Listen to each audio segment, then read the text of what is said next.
नमस्कार मेरे नौजवान साथियों, कैसे हैं आप सब। आशा करता हूं आप सभी स्वस्थ और प्रसन्न होंगे तथा लगातार सीख रहे होंगे।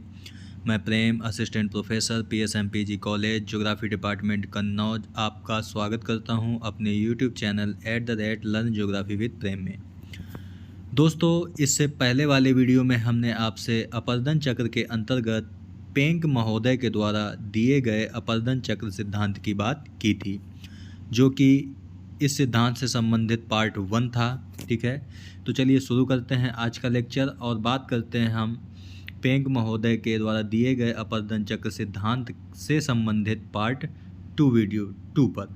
ठीक है, पिछले वीडियो में दोस्तों हमने आपसे बताया था कि यह सिद्धांत पेंक महोदय ने दिया था, जो कि जर्मनी के थे। कल दोस्तों थोड़ा एक मिस्टेक हो गई थी, उसे भी आप सुधार लीजिएगा।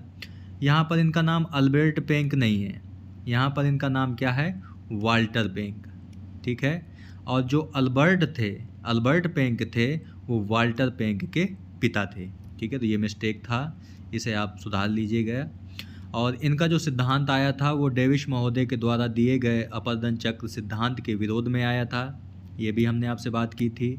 इनके सिद्धांत को भू आकृतिक तंत्र या भू आकृतिक विश्लेषण कहते हैं, जो कि 1924 में आया था। ठीक है, इनके उद्देश्य पर भी हमने चर्चा की थी कि इनका उद्देश्य क्या था प्रमुख। इसके बाद हमने बताया था कि इनका जो सिद्धांत था उसमें इन्होंने बताया था कि जो स्थल रूपों का विकास है वो समय आधारित ना होकर समय स्वतंत्र होता है, ये भी हमने आपको बताया था। और इनका सिद्धांत आर्द्र प्रदेशों के लिए है, ये भी चीज़ें आपको याद रखनी है। ठीक है, इसके बाद हमने आपसे बात की थी कि पेंक महोदय के द्वारा दिए गए प्रमुख वाक्यांश की।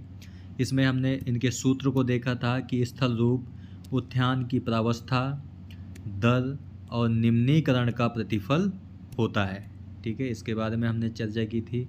इसके साथ ही साथ बताया था कि पेंक विश्व के सबसे अधिक गलत समझे जाने वाले भू आकृति विज्ञानवेत्ता थे, क्योंकि इनका जो सिद्धांत था वो जर्मन भाषा में था और वो बहुत ही कठिन लैंग्वेज में था।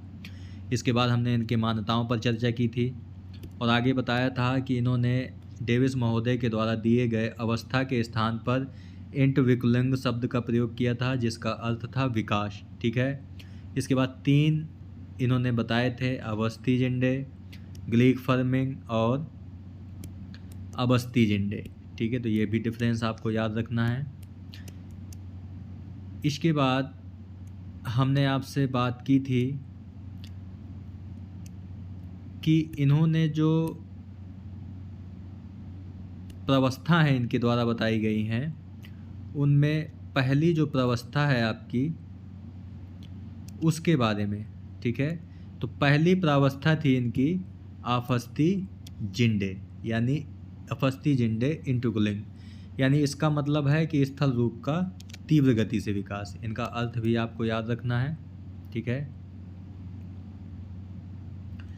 इसमें इन्होंने बताया कि प्रारंभ में स्थलखंड में मंद गति से उत्थान होता है, परंतु कुछ समय बाद उत्थान की दर अधिक हो जाती है। ठीक है, उत्थान के फलस्वरूप जलमार्ग ढाल, प्रवाह वेग एवं गतिज ऊर्जा में वृद्धि के कारण नदियां तीव्र गति से घाटी गर्तन यानी वैली डीपनिंग द्वारा अपनी घाटियों को गहरा करती हैं। ये हमने बताया दोस्तों कि नदी की घाटी क्या होती है।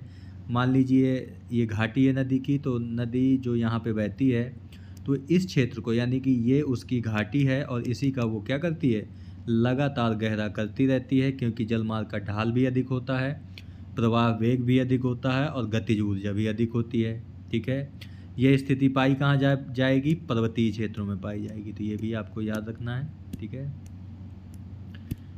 गहरी होत करती है, परंतु घाटी की गहराई में वृद्धि की तुलना में उत्थान अधिक होता है। ठीक है, यानी कि मान लीजिए कोई स्थल है, इसका अंतर्जात बलों के द्वारा उत्थान तीव्र गति से होता है, लेकिन जो नदी के द्वारा इसका अपर्दन है वो कम होता है। यहीं पे बात कही गई है कि गहराई में वृद्धि की तुलना में उत्थान अधिक होता है। ठीक है, अर्थात निम्नवर्ती अपर्दन यानी वर्टिकल इरोजन की तुलना में उत्थान अधिक होता है। इस तरह लगातार निम्नवर्ती अपरदन तथा घाटी गर्तन के कारण संकरी तथा गहरी वी आकार की घाटियों का निर्माण होता है। डेविस ने भी यही बात कही थी कि वी आकार की घाटियों का निर्माण होता है, जलप्रपात बनते हैं, जलगर्तिकाएँ बनती हैं, ठीक है, यही बात इन्होंने भी कही है। चूँकि घाटी गर्तन की दर उत्थान की दर से कम होती है, अतः निरपेक्ष उच्चावच में निरंतर वृद्धि होती है। तो ये भी आपको याद रखना है। जल विभाजकों के शिखर तथा नदियों की घाटियों के तली में निरंतर वृद्धि होती जाती है, ठीक है। निम्नवर्ती अपरदन या घाटी गर्तन में सतत वृद्धि के कारण सापेक्षिक उच्चावच यानी कि जल विभाजक शिखर एवं घाटी तल की ऊंचाई में अंतर में लगातार वृद्धि होती चली जाती है, ठीक है। यानी कहने का मतलब दोस्तों ये है कि उत्थान तीव्र गति से हो रहा है, ठीक है।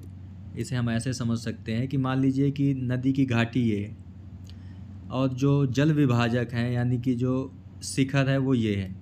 अब उत्थान अगर तीव्र गति से हो रहा है तो इसकी ऊंचाई लगातार बढ़ेगी, ठीक है। और यहाँ एक तरफ घाटी गर्तन यानी घाटी का कटाव भी हो रहा है तो ये भी नीचे की तरफ जाएगा, ठीक है। तो इन दोनों का ऊंचाई में अंतर क्या होता जाएगा, लगातार बढ़ता जाएगा। इसीलिए इसे कहा गया है कि सापेक्षिक उच्चावच में लगातार वृद्धि होती जाएगी और निरपेक्ष उच्चावच की भी ऊंचाई या वृद्धि होती जाएगी, ठीक है। नदियों की घाटियों के जो पार्श्व ढाल उत्तल ढाल वाले होते हैं। उत्तल ढाल मतलब जैसे ये नदी की घाटी है तो ये जो ढाल होते हैं इसके वो इस प्रकार के ढाल वाले होते हैं, यानी कि उत्तल ढाल वाले होते हैं, कन्वेक्स। घाटियों लगातार घाटी गर्तन के कारण घाटी पार्श्व ढाल में भी सतत वृद्धि होती जाती है। समय के साथ अधिक उत्थान तथा अपरदन के कारण प्राथमिक प्राइमरम्प पर अनेक सोपानों का निर्माण हो जाता है। दोस्तों सोपान क्या होते हैं ये भी आपको याद रखना है। सोपान मतलब सीढ़ी नुमा, आप ऐसे समझ सकते हैं, इस रूप में समझ सकते हैं, ये आपके सोपान हैं, ठीक है। प्राइमरम्प उत्थान के पहले की अवस्था थी, तो इस प्रकार के सोपानों यानी बेंचेसों का निर्माण हो जाता है। विभिन्न तलों पर विकसित इन सोपानों को पीडमांट ट्रीपेंट कहा जाता है, ठीक है। यानी कि नदी की घाटी के दोनों तरफ, यहाँ पे नदी बह रही है, इस प्रकार के यहाँ पे तो नदी बह रही है, ठीक है। इस प्रकार सोपानों का निर्माण हो जाता है जिसे पीडमांट ट्रैपेन कहते हैं, ठीक है। इनमें से प्रत्येक सोपान का पीडमांट चबूतरा के रूप में विकास हो जाता है। ये आप देख रहे हैं, ये चबूतरे के रूप में विकास हो रहा है, ये चबूतरा है आपका, ठीक है, जिसे पेंक महोदय ने पीडमांट फ्लैश का नाम दिया था, पीडमांट फ्लैश बताया, ठीक है। दोस्तों इस चित्र में भी आप देख पा रहे होंगे कि ये भी सोपान की तरह विकसित हुए हैं, ठीक है, ये सोपान की तरह विकसित हुए हैं, तो इन्हीं को पीडमांट ट्रैपेन कहा और ये जो चबूतरा बनता है इसी को इन्होंने पीडमांट फ्लैश का नाम दिया था, ठीक है। इसके बाद अगली अवस्था है जिसका नाम है ग्लीक फर्मिंग इंटरकूलिंग, यानी कि स्थल रूपों का समान विकास यानी समान दर से विकास, यहाँ पे दर होगा, समान दर से विकास। अब इसमें क्या होता है कि जो उत्थान की दर है एवं जो निम्नीकरण यानी निम्नवर्ती अपरदन यानी घाटी गर्तन की दर है, दर के आधार पर इस प्रावस्था को 3 उप प्रावस्थाओं में विभाजित किया गया है। किसके आधार पर, उत्थान की दर और निम्नीकरण की दर के आधार पर, ठीक है। इसे 3 भागों में बांटा गया है। कौन कौन सी प्रावस्था, ए प्रावस्था। दोस्तों अगर हम चित्र में बात करें, जो अभी तक हमने पिछले आपस्ती झंडे के बारे में बात की है, तो अगर हम चित्र को देखें इनके, ये दिख रहा होगा चित्र आपको, ठीक है। ये उत्थान के पहले की अवस्था है जिसे इन्होंने क्या कहा था, प्राइमरम्प कहा था, ठीक है। इसके बाद ये उत्थान की दर है, पहले मंद गति से उत्थान हो रहा है, धीरे धीरे उत्थान हो रहा है, ठीक है। ये आपके जल विभाजक हैं प्रथम अवस्था में, ये प्रथम अवस्था ये थी, ठीक है। तो घाटियों का भी विकास होता है और जल विभाजकों का भी विकास होता है। उद्यान एक सीमा के बाद समाप्त होता है, या कह सकते हो उसकी दर कम हो जाती है। ठीक है, ये आधार तल से ऊंचाइयां दिखाई गई हैं जो भी आपको ऊपर की तरफ दिखाई दे रही है। आगे देखते हैं अब ग्लीक फार्मिंग में क्या कहा गया है। इसे 3 प्रावस्थाओं में बांटा गया है। ए प्रावस्था, इस प्रावस्था में भी बढ़ती दर से उत्थान होता है। ठीक है, ये आपको डिफरेंस याद रखना है। इसमें निरपेक्ष उच्चावच में अभी भी वृद्धि होती है क्योंकि उत्थान की दर निम्नवर्ती अपरदन से अधिक होती है। जल विभाजकों के शिखर तल तथा घाटियों के तल की ऊंचाई में वृद्धि होती है। ठीक है, वृद्धि होती है, परंतु इस वृद्धि की दर आफस्तीजिंडे इंटुक्लिंग की प्रावस्था के दौरान वृद्धि दर से कम होती है। यानी जो पहली हमने आपको अवस्था बताई है या विकास बताया है उसकी अपेक्षा कम होती है। निरपेक्ष उच्चावच अधिकतम होता है इस समय, परंतु सापेक्षिक उच्चावच स्थिर रहता है। ये भी आपको डिफरेंस याद रखना है। प्रारंभ वाली अवस्था में बढ़ रहा था, लेकिन यहाँ पे सापेक्षिक उच्चावच स्थिर रहता है, निरपेक्ष उच्चावच अधिकतम होता है। क्यों ऐसा होता है? क्योंकि जल विभाजकों के जो शिखर तल की ऊंचाई है में अवनयन यानी कमी की दर घाटी के गहरा होने की दर के बराबर हो जाती है। ठीक है, घाटी का जो पार्श्व ढाल है वो सीधा होता है, सीधा मतलब इस प्रकार का होता है। इसके बाद है दोस्तों बी प्रावस्था। इस प्रावस्था में निरपेक्ष उच्चावच स्थिर रहता है। अब डिफरेंस दोस्तों याद रखते रहिए कि प्रारंभिक जो आफस्तीजिंडे था उसमें निरपेक्ष उच्चावच बढ़ रहा था। जो ग्लीक फार्मिंग के अंतर्गत जो ए प्रावस्था थी वहाँ पे निरपेक्ष उच्चावच अधिकतम था। ठीक है, और जो बी प्रावस्था इसमें क्या है, ये अब स्थिर हो गया। ठीक है, क्यों? क्योंकि शिखर तल के निम्नीकरण एवं उत्थान की दर लगभग बराबर हो जाती है। स्पष्ट है कि उत्थान अब भी हो रहा है, परंतु जितना उत्थान होता है उतने का ही अपरदन हो जाता है। ठीक है, यानी कहने का मतलब है कि अगर दोस्तों उत्थान इतना हुआ है तो इतने का पूरे का अपरदन हो जाता है, जिससे क्या होता है, निरपेक्ष उच्चावच स्थिर रहता है। अब यहाँ पे सापेक्षिक उच्चावच भी स्थिर रहता है, ए प्रावस्था में भी स्थिर था। अब क्योंकि शिखर तल के निम्नीकरण द्वारा अवनयन की दर घाटी के गहरा होने की दर के बराबर होती है। यानी कोई भी चीज़ स्थिर तब होगी जब जितने का उत्थान हो उतने का ही अपरदन हो जाए, तो वो क्या हो जाएगी, स्थिर हो जाएगी। समानांतर निवर्तन के कारण घाटी के जो पार्श्व ढाल है अब भी सीधा ही होता है। इस तरह यह प्रावस्था भी समान विकास वाली होती है क्योंकि निरपेक्ष और सापेक्ष उच्चावच दोनों स्थिर रहते हैं। ठीक है, तो समझ गए आप कि समान विकास वाली अवस्था क्यों कहा गया है, क्योंकि इसमें निरपेक्ष और सापेक्ष उच्चावच दोनों स्थिर रहते हैं। दोस्तों कुछ चीज़ों को आप नोट करेंगे या ध्यान देंगे तो एक ही बात उन सभी के बारे में बताई जा रही है, जैसे निरपेक्ष उच्चावच के बारे में, सापेक्ष उच्चावच के, जल विभाजकों के शिखर के बारे में, नदी घाटियों के बारे में, नदी घाटी की तली के बारे में। इन्हीं के बारे में आपको ध्यान देना है कि किस प्रावस्था में क्या कहा गया है। अब देखते हैं सी प्रावस्था में इनके बारे में क्या कहा गया है। इसमें जो स्थल खंड का उत्थान है वो समाप्त हो जाता है।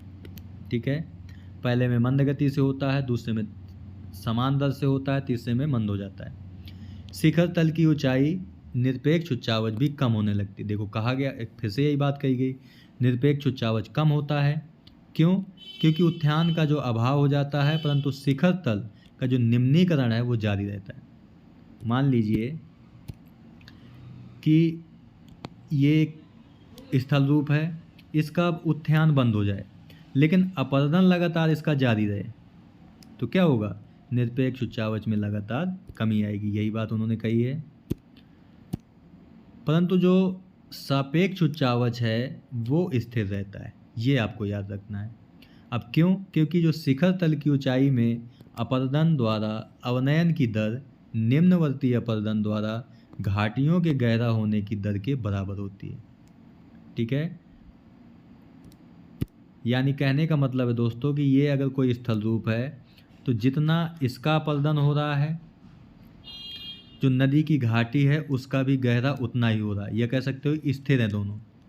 जाहिर सी बात है, कटान कह लो बराबर है या स्थिर कह लो तो एक ही बात है, तो सापेक्षिक उच्चावच बराबर ही होगा।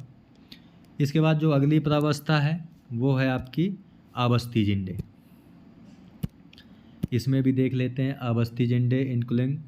इसका अर्थ है स्थल रूपों का घटती दर से विकास, यानी कि विकास तो हो रहा है लेकिन अब उत्थान कम होता है और अपरदन ज़्यादा होता है।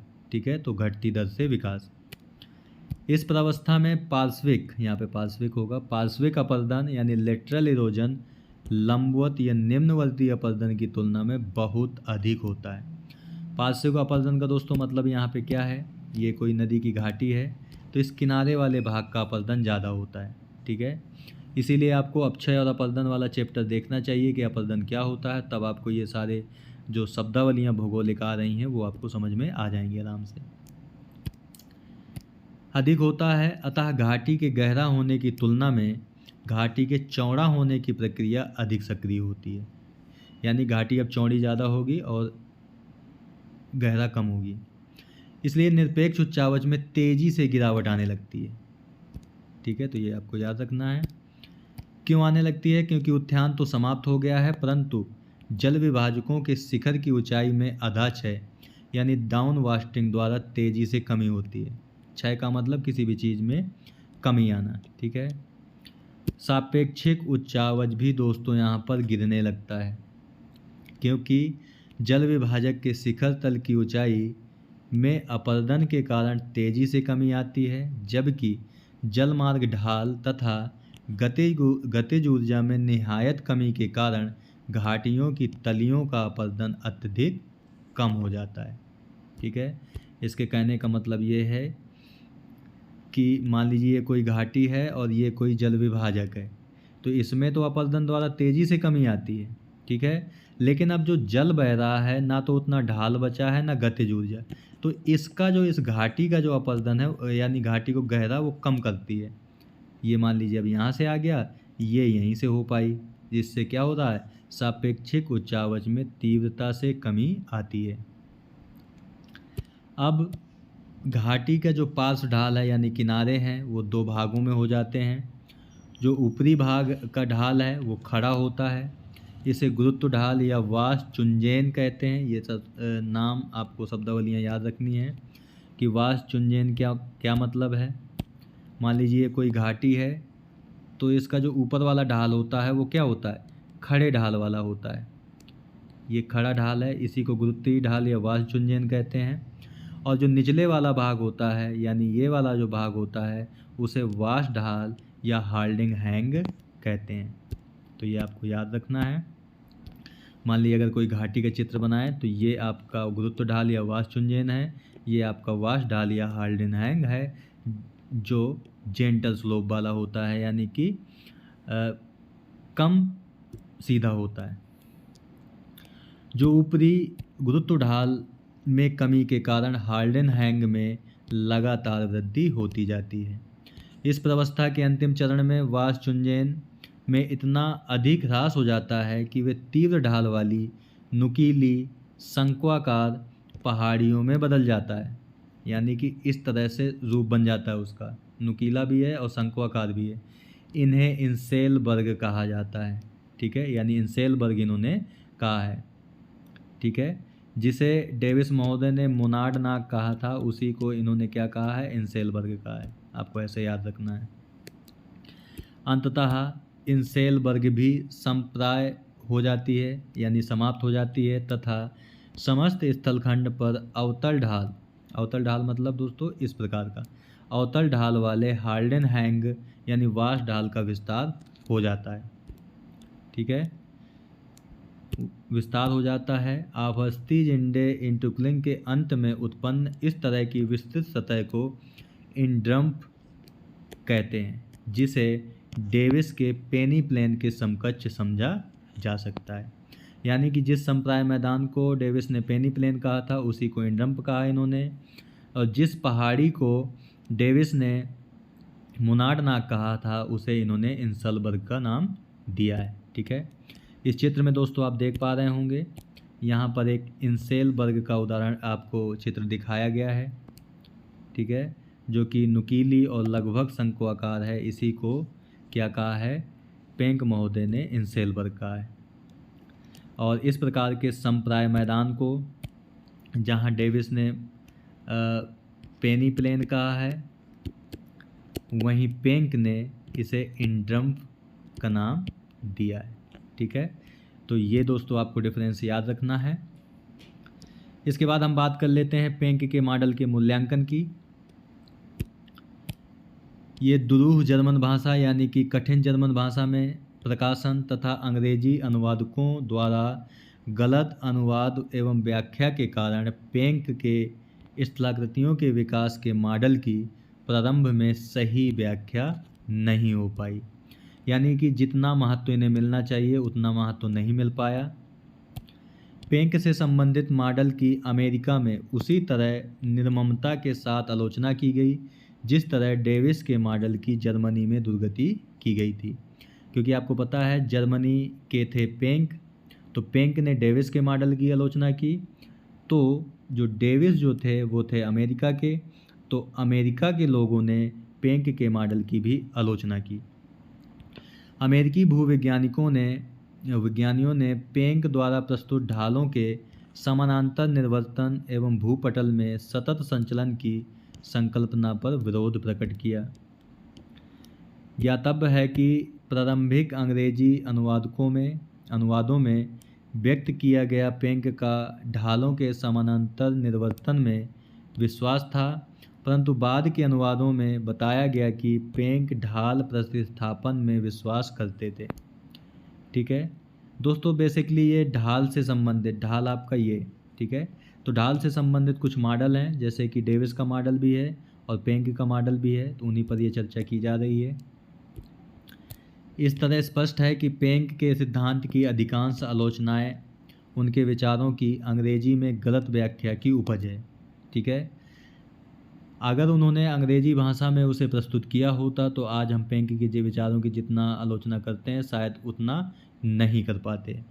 सारांश में पेंक के सिद्धांत को उतनी मान्यता नहीं मिली जितनी कि डेविस के सिद्धांत को मिली है, ठीक है, तो ये आपको याद रखना है। तो दोस्तों आज के वीडियो में यहीं तक। आज हमने आपसे पेंक के मॉडल की भी चर्चा कर ली। आज हमने आपसे बात की जो उनके द्वारा कुछ प्रवस्था दी गई थी, जैसे कि अपस्थिजिंडे इंटरकूलिंग की बात की। इसके साथ साथ हमने ग्लीक फर्मिंग इंटरकूलिंग की बात की, जिसको हमने 3 भागों में बांटा, प्रावस्था ए, बी और सी। इसके साथ साथ अपस्थिजिंडे इंटरकूलिंग की बात की हमने, ठीक है। और इसके बाद हमने आपसे बात की कि इंसेलबर्ग क्या होता है और इंड्रम्फ क्या होता है, और इसके बाद हमने पेंक के मॉडल के मूल्यांकन की भी थोड़ी सी चर्चा की है, ठीक है दोस्तों। ये पेंक के अपर्दन चक्र मॉडल से संबंधित पार्ट 2 वीडियो है, ठीक है दोस्तों। जो आपको PDF होगा वो पहले पार्ट का और दूसरे पार्ट का इस वीडियो के डिस्क्रिप्शन बॉक्स में उसका लिंक मिल जाएगा, और वीडियो के पहले कमेंट में भी आपको लिंक मिल जाएगा, जहां से डाउनलोड करके आराम से आप पढ़ सकते हैं, ठीक है दोस्तों। तो मिलते हैं आपसे नेक्स्ट वीडियो में। नेक्स्ट वीडियो में हम बात करेंगे आपसे डेविस और पेंक के विचारों की तुलना, जहां से आपको ये दोनों मॉडल अत्यधिक स्पष्ट हो जाएंगे। तो अगला वीडियो आप ज़रूर देखिएगा, ठीक है। तो मिलते हैं आपसे नेक्स्ट वीडियो में एक नए टॉपिक के साथ। तब तक के लिए नमस्कार। आप प्रसन्न रहिए, खुश रहिए, मुस्कुराते रहिए और लगातार सीखते रहिए, कभी अपने लिए तो कभी अपनों के लिए। धन्यवाद। जय हिंद दोस्तों।